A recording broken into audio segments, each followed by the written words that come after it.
বিশ্বের মুসলিমেরা এক হও, এক হও, এক হও, এক হও, বিশ্বের মুসলিমেরা এক হও, লড়াই করো।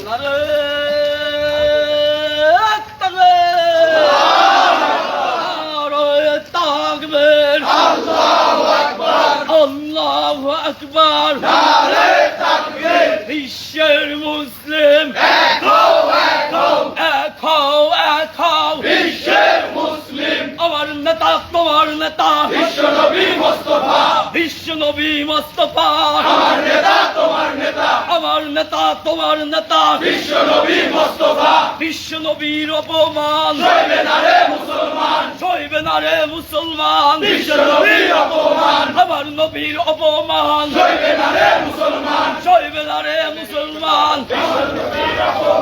নবীজির দুশ্মনেরা হুঁশিয়ার সাবধান, হুঁশিয়ার সাবধান, নবীজির দুশমনেরা আমার নবীর দুশ্মনেরা হুঁশিয়ার সাবধান, ইসলামের শত্রুরা হুঁশিয়ার সাবধান, আল কুরআনের শত্রুরা হুঁশিয়ার সাবধান, আমার নবীর দুশ্মনেরা হুঁশিয়ার সাবধান, জিহাদ জিহাদ জিহাদ চাই, জিহাদ করে বাঁচতে চাই, জিহাদ করে বাঁচতে চাই, জিহাদ জিহাদ জিহাদ চাই, দুনিয়ার মুসলিম এক হও, এক হও, এক হও, এক হও, দুনিয়ার মুসলিম আমার নবী তোমার নবী বিশ্বনবী মুস্তাফা, বিশ্ব নবী মোস্তফা, আমার নবী তোমার নবী নারায়ে তাকবীর, নারায়ে তাকবীর, আল্লাহু আকবার, আল্লাহু আকবার, নারে তাকবীর, আল কুরআনের আলো ঘরে ঘরে জালো, ঘরে ঘরে জালো, আল কোরআনের আলো, আল হাদিসের আলো, ঘরে ঘরে জালো, আমার নেতা তোমার নেতা বিশ্বনবী মুস্তাফা, বিশ্ব নবী মোস্তফা, আমার নেতা তোমার নেতা আমার নবীর অপমান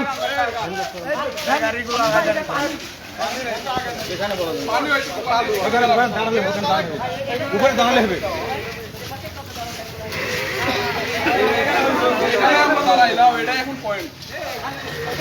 উপরে দাঁড়াও, উপরে দাঁড়াও, উপরে দাঁড়াও। প্রিয় তাওহীদি জনতা, আপনারা জানেন এই ভারতে উষায় মোদীর নেতা নীতিশ রানে এবং তাদের ধর্মগুরু আমাদের প্রিয় নবী সাল্লাল্লাহু আলাইহি ওয়াসাল্লামকে নিয়ে কুমন্তব্য করেছে। প্রিয় তাওহীদি জনতা, আপনারা জানেন আমাদেরকে হত্যা করা হলে আমরা চুপ করে থাকি, আমাদেরকে পরিবার ছাড়া করে আমরা চুপ করে থাকি, আমাদের সন্তানকে কেড়ে দিলেও আমরা চুপ করে থাকি, কিন্তু আমাদের বিশ্ব নবী আমাদের নেতা হযরত মুহাম্মদ সাল্লাল্লাহু আলাইহি সাল্লামকে নিয়ে কটূক্তি করলে আমরা চুপ করে থাকি না। মুসলমানরা চুপ করে থাকে না। আমরা পুরাই গ্রামবাসী থেকে স্পষ্ট ভাষায় বলতে চাই, ওই নাস্তিকের বাচ্চারা, তোরা আমার নবীকে দিয়ে লাগিস না, আমার নবীকে দিয়ে লাগিস না।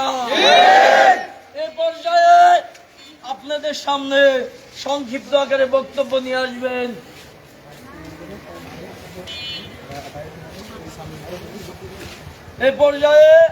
আপনাদের সামনে সংক্ষিপ্ত আকারে বক্তব্য নিয়ে আসবেন আব্দুল্লাহ বিন আফতাব ভাই। বিসমিল্লাহির রহমানির রহিম। প্রিয় তৌহিদি জনতা, আসসালামু আলাইকুম ওয়া রাহমাতুল্লাহি ওয়া বারাকাতুহু। আসসালাম রাহমাতুল্লাহি ওয়া বারাকাতুহু। বরাবরের মতোই ভারতের যারা বিজেপি শাসক, এই শাসক গোষ্ঠী ক্ষমতায় আসার পর থেকে, সে অটল বিহারী বাজপেয়ীর আমল থেকেই মুসলমানদেরকে বিভিন্নভাবে আক্রমণ করে আসছিল। তারা গুজরাটে হিন্দু মুসলমান দাঙ্গা লাগিয়ে একটা ভুয়া কথা ছড়িয়ে দাঙ্গা লাগিয়ে প্রচুর পরিমাণ রক্ত ক্ষয় করেছে। তারা আমাদের মুসলিম ভাইদের উপরে যে পরিমাণ অত্যাচার নির্যাতন চালিয়েছে তা নজিরবিহীন। তারা বাংলাদেশের মুসলমানদেরকে কুকুরের মতো টিকে মারতে চায়। তারা আমাদেরকে মেরে ক্ষান্ত হয়নি, তারা আমাদের রাসূলকে নিয়ে যাচ্ছে তাই বলে থাকে। আমাদের ইসলামকে নিয়ে তারা যাচ্ছে তাই বলে। এই নিতেশ রানে সে বলেছে মুসলমানদেরকে মসজিদের ভিতর ঢুকে ঢুকে তাকে গুলি করে মারবে। আমরা বাংলাদেশের মুসলিম জনতার পক্ষ থেকে বলে দিতে চাই,